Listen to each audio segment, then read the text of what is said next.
Welcome to Jaya's homely kitchen. ഇന്ന് ഞാൻ recipe ഒന്നുമല്ല ഷെയർ ചെയ്യുന്നത്. ഇനി വരാൻ പോകുന്ന ഒരാഴ്ചത്തേക്ക് വേണ്ടിയിട്ട് ഞാൻ പ്ലാൻ ചെയ്ത് വെച്ചിട്ടുള്ള കാര്യങ്ങളാണ് നിങ്ങളുമായിട്ട് ഷെയർ ചെയ്യാനായിട്ട് ഉദ്ദേശിക്കുന്നത്. നമുക്ക് ചെറിയൊരു പ്ലാനിങ് ഉണ്ടെങ്കിൽ ഒരാഴ്ചത്തെ എന്തൊക്കെയാണ് നമ്മൾ കരുതി വെക്കേണ്ടത്, എന്തൊക്കെയാണ് നമ്മൾ ചെയ്യുന്നത്, നമ്മുടെ വീട്ടിലുള്ളവർക്ക് കൂടുതൽ ഇഷ്ടമുള്ള വെജിറ്റബിൾസ് എന്തൊക്കെയാണ്, അവർക്ക് കഴിക്കാൻ ഇഷ്ടമുള്ളത്, കൂടുതലായിട്ട് താല്പര്യമുള്ളത് എന്തൊക്കെയാണ്, നമുക്കൊരു ഐഡിയ ഉണ്ടെങ്കിൽ നമുക്ക് മുൻകൂട്ടി ഒരാഴ്ച മുമ്പ് തന്നെ ഇതെല്ലാം പ്ലാൻ ചെയ്ത് വെക്കാം. ഇപ്പം ഞാൻ ഏകദേശം എനിക്ക് ഒരാഴ്ച തികയുന്ന അളവിലുള്ള കുറച്ച് വെജിറ്റബിൾസും ഞാൻ എന്തൊക്കെയാണ് റെഡിയാക്കി വെച്ചേക്കുന്നതെന്നൊന്ന് നമുക്ക് നോക്കാം.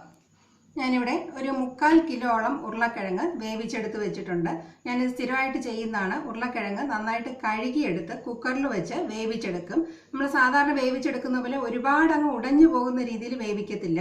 ഒരു 80-85% വേവിച്ചെടുത്തിട്ട് അത് 1-2 വെള്ളത്തിൽ നന്നായിട്ട് കഴുകിയും കൂടെ എടുത്തിട്ട് നല്ല തണുത്തതിന് ശേഷം നല്ല ഒരു എയർ ടൈറ്റ് ആയിട്ടുള്ള കണ്ടെയ്നറിൽ ഞാനിത് സൂക്ഷിച്ചു വയ്ക്കും. അപ്പം ഇത് നമുക്ക് മെഴുക്കുവരട്ടി ഉണ്ടാക്കാനോ ചപ്പാത്തിയുടെ കൂടെ കറികൾക്കായാലും ആലു പറാത്ത, ആലു പൂരി, ഇതിനൊക്കെ നമുക്ക് വളരെ സഹായമായിരിക്കും. ഈവനിങ് എന്തെങ്കിലും സ്നാക്സിന്, അതായത് ബോണ്ട തയ്യാറാക്കാനോ ബ്രെഡ് ബോണ്ട അങ്ങനത്തെ എല്ലാത്തിനും നമുക്ക് ഉപയോഗിക്കാൻ പറ്റും. പിന്നെ നമ്മൾ കട്ട്ലറ്റ് വല്ലതും ചെയ്യുന്നെങ്കിൽ അതിനും നമുക്കിത് ഉപകരിക്കും. അപ്പം ഇത് ഫുള്ളും ഞാൻ ഏകദേശം ഒരാഴ്ച വരെ ഉപയോഗിക്കുന്ന രീതിയിലുള്ള സാധനങ്ങളാണ് പറയുന്നത്. അപ്പം നിങ്ങൾക്കും ഇതുപോലെ ഞാനിപ്പം പറയുന്ന കാര്യങ്ങളെല്ലാം ഒരാഴ്ച വരെ വെച്ച് ഉപയോഗിക്കാവുന്നതാണ്. പക്ഷേ ഈ പറയുന്ന കാര്യങ്ങളിൽ ഈ നന്നായിട്ട് ക്ലീൻ ചെയ്ത് വെക്കുന്നതും തണുത്തതിന് ശേഷം മാത്രമേ ഫ്രിഡ്ജിൽ വയ്ക്കാവൂ എന്നുള്ളതെല്ലാം ഒന്ന് ഫോളോ ചെയ്യുക. ഇല്ലെങ്കിൽ ചീത്തയായി പോകാൻ ചാൻസ് ഉണ്ട്. അല്ല, എയർ ടൈറ്റ് ആയിട്ടുള്ള കണ്ടെയ്നറിൽ ഫ്രിഡ്ജിലാണ് സൂക്ഷിക്കേണ്ടത്, ഫ്രീസറിലല്ല. ഇപ്പം ഇത് ഞാനിപ്പം ഒന്നിച്ചാണ് വയ്ക്കുന്നത്. വലിയ കണ്ടെയ്നർ ഇല്ലാത്തവർക്ക് 1-2 കണ്ടെയ്നറായിട്ട് വേണമെങ്കിലും സൂക്ഷിക്കാവുന്നതാണ്.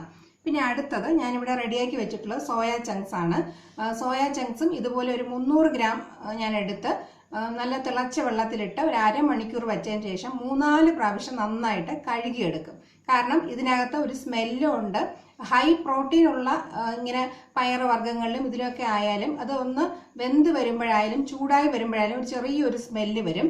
ആ സ്മെല്ല് നന്നായിട്ട് കളഞ്ഞതിന് ശേഷം മാത്രമേ നമ്മളിത് സ്റ്റോർ ചെയ്ത് വെക്കാൻ പാടുള്ളൂ. കുക്ക് ചെയ്യുമ്പോഴായാലും ആ ഒരു പ്രോട്ടീൻ്റെ ഇതുള്ളത് കൊണ്ട് ചിലർക്കത് വയറ് അപ്സെറ്റ് ആക്കും. അപ്പം അതുകൊണ്ട് സോയാ ചങ്ക്സ് ഉപയോഗിക്കുമ്പോൾ നന്നായിട്ട് കഴുകി തന്നെ ഉപയോഗിക്കുക. അപ്പം നമുക്ക് ഗ്യാസിൻ്റെ പ്രോബ്ലം അതിൽ ഒഴിവാക്കാൻ പറ്റും. അപ്പം അങ്ങനെ കഴുകി വൃത്തിയാക്കിയെടുത്ത സോയാ ചങ്ക്സ് നന്നായിട്ട് പിഴിഞ്ഞെടുത്തിട്ട് അതിനകത്ത് കുറച്ച് ഉപ്പ്, മുളക് പൊടി, മഞ്ഞൾപ്പൊടി, കുറച്ച് ജിഞ്ചർ ഗാർലിക് പേസ്റ്റും കുറച്ച് കോൺഫ്ലവറും കൂടി ചേർത്ത് ഞാനിങ്ങനെ പുരട്ടി വെച്ചിട്ടുണ്ട്. ഇതും എയർ ടൈറ്റ് ആയിട്ടുള്ള കണ്ടെയ്നറിലാണ് സൂക്ഷിക്കുന്നത്. ഇതിപ്പോൾ ഞാൻ കൂടുതൽ അളവ് എടുത്തിട്ടുള്ളതുകൊണ്ട് 2-3 ബോക്സിലായിട്ടാണ് ഫ്രിഡ്ജിൽ സൂക്ഷിക്കുന്നത്. ഇത് നമുക്ക് കുട്ടികൾക്ക് വൈകുന്നേരം ഈവനിങ് സ്നാക്സ് ആയിട്ട് കൊടുക്കാം, ലഞ്ചിൻ്റെ കൂടെ പൊരിച്ച് കൊടുത്തുവിടാം. അപ്പം സ്നാക്സ് ആയിട്ട് ഉപയോഗിക്കാം, ലഞ്ചിൻ്റെ കൂടെയും കൊടുത്തുവിടാം.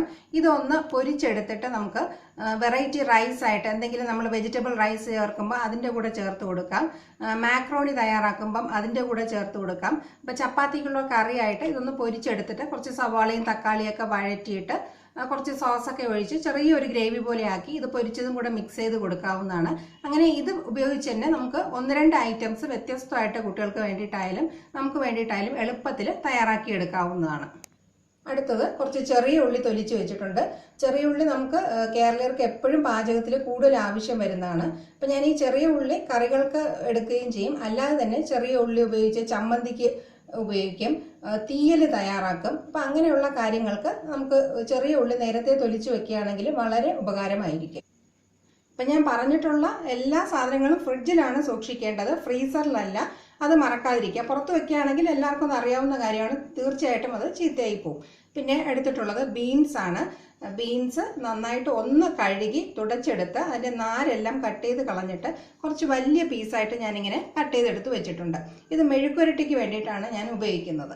അപ്പം ഈ ഒരു സൈസിൽ വേണ്ട, വേറെ ഷേപ്പിലാണ് വേണമെന്നുള്ളവർക്ക് ആ രീതിയിൽ തയ്യാറാക്കാം. അപ്പം എന്ത് വെജിറ്റബിൾ സൂക്ഷിക്കുമ്പോഴും അതിൻ്റെ ഈർപ്പം ഒന്ന് തുടച്ച് മാറ്റിയിട്ട് സൂക്ഷിക്കുന്നത് നന്നായിരിക്കും.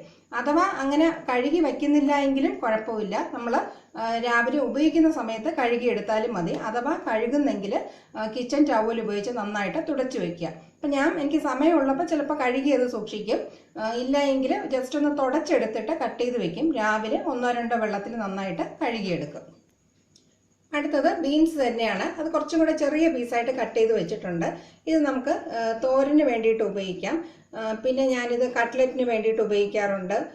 പിന്നെ മാക്രോണിയുടെ കൂടെ നമുക്ക് ക്യാരറ്റ് ബീൻസും ഒക്കെ ചേർക്കുമ്പോൾ ഉപയോഗിക്കാം. വെജിറ്റബിൾ ബിരിയാണിക്ക്, വെജിറ്റബിൾ ഫ്രൈഡ് റൈസിന്, നൂഡിൽസിന്, അങ്ങനെ ഒരുപാട് കാര്യങ്ങൾക്ക് ഉപയോഗിക്കാം. പിന്നെ കുട്ടികൾക്ക് പെട്ടെന്ന് ഈവനിങ് സ്നാക്സ് ഒന്നും ഇല്ലായെങ്കിൽ ഞാനിങ്ങനെ കട്ട് ചെയ്ത് വെച്ചിരിക്കുന്ന വെജിറ്റബിൾസ് കുറച്ചെടുത്തിട്ട് കടലമാവും കൂടെ ചേർത്ത് പക്കോറാസ് പോലെ പൊരിച്ചു കൊടുക്കാറുണ്ട്. അപ്പോൾ നമ്മുടെ കയ്യിൽ ഇങ്ങനെ ഇതുണ്ടെങ്കിൽ നമുക്ക് വളരെ ഹാൻഡി ആയിരിക്കും. പെട്ടെന്ന് തന്നെ നമുക്കായാലും വിശപ്പ് തോന്നിയാൽ കഴിക്കാനായിട്ട് എന്തെങ്കിലും കൂട്ട് നമ്മുടെ ഫ്രിഡ്ജിൽ എപ്പോഴും ഉണ്ടായിരിക്കും. മുരിങ്ങയ്ക്കയും ഇതുപോലെ കട്ട് ചെയ്ത് എടുത്ത് വെച്ചിട്ടുണ്ട്. മുരിങ്ങയ്ക്ക നമുക്ക് ഞാൻ പ്രത്യേകിച്ച് പറയേണ്ട ആവശ്യമില്ല, നമുക്ക് പല കറികൾക്കും ഇത് ഉപയോഗിക്കാവുന്നതാണ്.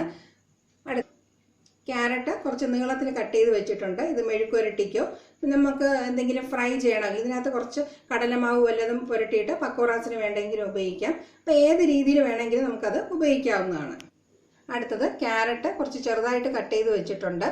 അതും ഞാൻ നേരത്തെ പറഞ്ഞ പോലെ ഫ്രൈഡ് റൈസിനോ വെജിറ്റബിൾ ബിരിയാണിക്കോ തോരനോ എന്ത് രീതിയിൽ വേണമെങ്കിലും നമുക്കത് ഉപയോഗിക്കാം. കുറച്ച് വെളുത്തുള്ളി തൊലിച്ച് വെച്ചിട്ടുണ്ട്. ഞാൻ ഇന്ന് ജിഞ്ചർ ഗാർലിക് പേസ്റ്റ് ആക്കി വെച്ചിട്ടില്ല, കുറച്ച് വെളുത്തുള്ളി വെറുതെ തൊലിച്ച് വെച്ചിട്ടേ ഉള്ളൂ. നമുക്കറിയാം വെളുത്തുള്ളി നമ്മൾ സാധാരണ കോമൺ ആയിട്ട് എല്ലാത്തിനും ഉപയോഗിക്കുന്നതാണ്. അപ്പം ഞാനിങ്ങനെ വെളുത്തുള്ളി കരുതി വെക്കുന്നത് ആഴ്ചയിൽ ഒന്നോ രണ്ടോ ദിവസത്തേക്ക് വെളുത്തുള്ളി ഉപയോഗിച്ചൊരു തീയൽ തയ്യാറാക്കും. പിന്നെ വെളുത്തുള്ളി ഉപയോഗിച്ച് പുളിങ്കറി തയ്യാറാക്കും. വെളുത്തുള്ളി ഉപയോഗിച്ച് തന്നെ ചട്നി അങ്ങനത്തെ സാധനങ്ങളൊക്കെ തയ്യാറാക്കും. അപ്പം ഞാനിപ്പോൾ ഏകദേശം ഒരു 2-3 കുടമോളം പൊളിച്ച് വെച്ചിട്ടുണ്ട്. നമുക്ക് വളരെ ഉപകാരമായിരിക്കും. അപ്പം ഇതിൻ്റെ ഗാർലിക്കിൻ്റെ ചട്നിയുടെ വീഡിയോ ഒക്കെ ഞാൻ അപ്ലോഡ് ചെയ്തിട്ടുണ്ടായിരുന്നു. കണ്ടിട്ടില്ലാത്തവർ അതൊന്ന് നോക്കാനായിട്ട് ശ്രദ്ധിക്കുക. അതുപോലെ ഉള്ളിയുടെ ചട്നി ഇതെല്ലാം ചെയ്തിട്ടുണ്ട്. സോയ ചങ്ക്സ് ഫ്രൈഡ് വീഡിയോ ഞാൻ അപ്ലോഡ് ചെയ്തിട്ടുണ്ടായിരുന്നു. മുരിങ്ങയ്ക്ക തോരൻ, ബീൻസിൻ്റെ മെഴുക്കുവരട്ടി തോരൻ, ഇതെല്ലാം ഞാൻ അപ്ലോഡ് ചെയ്തിട്ടുണ്ട്. അപ്പോൾ അത് കണ്ടിട്ടില്ലാത്തവർ ജസ്റ്റ് ഒന്ന് നോക്കുക. നമുക്ക് വളരെ എളുപ്പത്തിൽ തന്നെ പ്ലാൻ ചെയ്യാൻ ഇത് ഉപകരിക്കും. ഇഞ്ചി അതുപോലെ കുറച്ച് കൂടുതൽ കരുതി വെച്ചിട്ടുണ്ട്. ഇഞ്ചി ഉപയോഗിച്ച് ഞാൻ ചട്നി ചെയ്യാറുണ്ട്.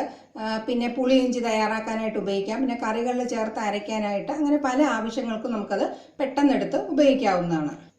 അപ്പോൾ നമുക്ക് വീട്ടിൽ തന്നെ പെട്ടെന്ന് ആർക്കെങ്കിലും ഗ്യാസിൻ്റെ പ്രോബ്ലമോ ഒരു ശ്വാസം മുട്ടലോ അങ്ങനെ വല്ലതും വരികയാണെങ്കിൽ പെട്ടെന്ന് ഇഞ്ചി ചതച്ച് നീര് കൊടുക്കാനായിട്ട് പറ്റും. ഇഞ്ചി കഴുകിയെടുത്ത് ഒന്ന് ചതച്ച് ചായ ഇടാനും അതിനൊക്കെ നമുക്കത് ഉപകരിക്കും. പിന്നെ കുറച്ച് പച്ചമുളക് നന്നായിട്ട് കഴുകി തുടച്ചെടുത്ത് സൂക്ഷിച്ച് വെച്ചിട്ടുണ്ട്. അത് നമുക്കൊരു ബോക്സിൽ വെക്കുകയാണെങ്കിൽ വളരെ ഹാൻഡി ആയിരിക്കും. ഇങ്ങനെ ബോക്സിൽ വെക്കുന്നത് കൊണ്ട് നമ്മൾ ആദ്യമേ തന്നെ സോർട്ട് ചെയ്ത് ചീത്തയായിട്ടുള്ളത് മാറ്റുന്നത് കൊണ്ട് നമ്മുടെ അടുത്തുള്ള വെജിറ്റബിൾസ് ഒന്നും ചീത്തയാകത്തില്ല. ബാക്കിയുള്ളതും കേടാകാതിരിക്കാനായിട്ട് ഇത് വളരെയധികം നമ്മളെ സഹായിക്കും. കുറച്ച് മല്ലിയിലയും ഇതുപോലെ ക്ലീൻ ചെയ്തിട്ട് കിച്ചൺ ടവലിൽ വെച്ച് തുടച്ചെടുത്ത് വെച്ചിട്ടുണ്ട്. പിന്നെ ഞാനിവിടെ ഈ ആഴ്ച കുറച്ച് വ്യത്യസ്തമായിട്ട് വാങ്ങിച്ചിട്ടുള്ള പച്ചക്കറി എന്ന് പറയുന്നത് ഉള്ളിത്തണ്ടാണ്. ഉള്ളിത്തണ്ട് ഇപ്പം കുറച്ച് അവൈലബിൾ ആയിട്ടുള്ള ഒരു സമയം ആയതുകൊണ്ട് ഞാനിത് ആഴ്ചയിൽ 1-2 പ്രാവശ്യം ഉപയോഗിക്കാറുണ്ട്. അത് കുറച്ച് ചെറുതായിട്ട് കട്ട് ചെയ്ത് വെച്ചിട്ടുണ്ട്. ഇത് നമുക്ക് തോരൻ ഉപയോഗിക്കാം. പിന്നെ മിക്സ്ഡ് തോരൻ, അതായത് ക്യാരറ്റും ബീൻസും എല്ലാം കൂടെ ചേർത്തിട്ട് ഉള്ളിപ്പൂവും കൂടെ ചേർത്ത് തോരൻ തയ്യാറാക്കാം. അതും ഒരു കെട്ടോളം ഞാനിത് കട്ട് ചെയ്തെടുത്ത് വെച്ചിട്ടുണ്ട്. ഇതൊന്ന് ഉള്ളിപ്പൂ ഞാൻ കട്ട് ചെയ്ത് മാത്രമേ വെച്ചിട്ടുള്ളൂ, കഴുകിയിട്ടില്ല. കഴുകി വെക്കുകയാണെങ്കിൽ ഇത് പെട്ടെന്ന് കേടായി പോകും, നനവുള്ളത് കൊണ്ട്. അപ്പം അതെല്ലാം എങ്ങനെയാണോ ഓരോരുത്തരുടെ ഇഷ്ടത്തിനനുസരിച്ച് വെജിറ്റബിൾ സെലക്ട് ചെയ്ത് വെക്കുക. പിന്നെ ഞാനിവിടെ വലിയ കത്തിരിക്ക നന്നായിട്ട് കഴുകി എടുത്തിട്ട് കുറച്ച് തിക്കായിട്ടുള്ള പീസായിട്ട് കട്ട് ചെയ്തിട്ട് അതിനകത്ത് കുറച്ച് ഉപ്പും മുളക് പൊടിയും മഞ്ഞൾപ്പൊടിയും ഇട്ടിട്ട് ഒരു 1-2 തുള്ളി ലൈം ജ്യൂസും കൂടെ ചേർത്ത് പുരട്ടി വെച്ചിട്ടുണ്ട്. ഇത് നമുക്ക് 1-2 ദിവസം വരെ ഉപയോഗിക്കാം. അപ്പം ആദ്യം ഇങ്ങനെ നമ്മൾ തയ്യാറാക്കി തന്നെ വെച്ചിരിക്കുന്ന സോയ ചങ്ക്സ് ആയാലും ഇങ്ങനത്തെയൊക്കെ പെട്ടെന്ന് എടുത്ത് ഉപയോഗിക്കാനായിട്ട് ശ്രദ്ധിക്കുക. സോയ ചങ്ക്സിൽ ഞാൻ കുറച്ച് കോൺഫ്ലോർ ചേർത്തിട്ടുണ്ട്. അപ്പം നമുക്കതൊരു ക്രിസ്പിനെസ് കിട്ടാൻ വേണ്ടിയിട്ടാണ്. അത് ഒരുപാട് സോഗി ആവാതിരിക്കും. കത്തിരിക്കയിൽ ഒരു 1-2 തുള്ളി ലൈം ജ്യൂസ് ഒഴിച്ച് വെക്കാനായിട്ട് പ്രത്യേകം ശ്രദ്ധിക്കുക. ഈ കത്തിരിക്ക ഉപയോഗിച്ച് നമുക്ക് പെട്ടെന്ന് തന്നെ ഒരു ഫ്രൈ തയ്യാറാക്കാം. ചോറിൻ്റെ കൂടെ എളുപ്പം തട്ടിക്കൂട്ടാവുന്ന ഒരു കറിയാണിത്. വഴുതനങ്ങ അതുപോലെ ഞാൻ നീളത്തിൽ കട്ട് ചെയ്ത് വെച്ചിട്ടുണ്ട്. ഇതിനകത്ത് ഉപ്പും മുളക് പൊടിയും മഞ്ഞൾപ്പൊടിയും ഇട്ട് കുറച്ച് 1-2 തുള്ളി ലൈം ജ്യൂസ് ഒഴിച്ച് പുരട്ടിയെടുത്ത് വെച്ചിട്ടുണ്ട്. ഇത് നമുക്ക് മെഴുക്കുവരട്ടി ആക്കണമെങ്കിൽ അങ്ങനെ ചെയ്യാം, ഫ്രൈ ചെയ്യണമെങ്കിൽ ചെയ്യാം. അപ്പം ഈ രീതിയിലാണ് ഈ വരുന്ന ആഴ്ചത്തേക്ക് വേണ്ടിയിട്ട് ഞാൻ പ്ലാൻ ചെയ്ത് വെച്ചിട്ടുള്ളത്. ഇതിപ്പോൾ ഏകദേശം എനിക്ക് ഒരാഴ്ചത്തേക്ക് ഞങ്ങൾ 4 പേരടങ്ങുന്ന ഒരു ഫാമിലിക്ക് ഉച്ചത്തേക്കുള്ള കറികൾക്കുള്ള സുഖമായിട്ട് തയ്യാറാക്കാൻ പറ്റുന്ന രീതിയിൽ ഞാൻ പ്ലാൻ ചെയ്ത് വെച്ചിട്ടുണ്ട്. അപ്പം ഇതുപോലെ തന്നെ ഫോളോ ചെയ്യണമെന്നില്ല.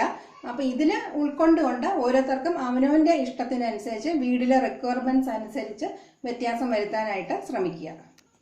ഞാനിപ്പോൾ ഓരോ ആഴ്ചയിലും വ്യത്യസ്തമായിട്ടാണ് ചെയ്യുന്നത്. അപ്പോൾ ഈ ആഴ്ച ഉപയോഗിക്കുന്ന പച്ചക്കറികൾ അടുത്ത ആഴ്ച എടുക്കാറില്ല. അപ്പം ഇതിൻ്റെയും വേറെ കോമ്പിനേഷനിലായിരിക്കും ചെയ്യുന്നത്.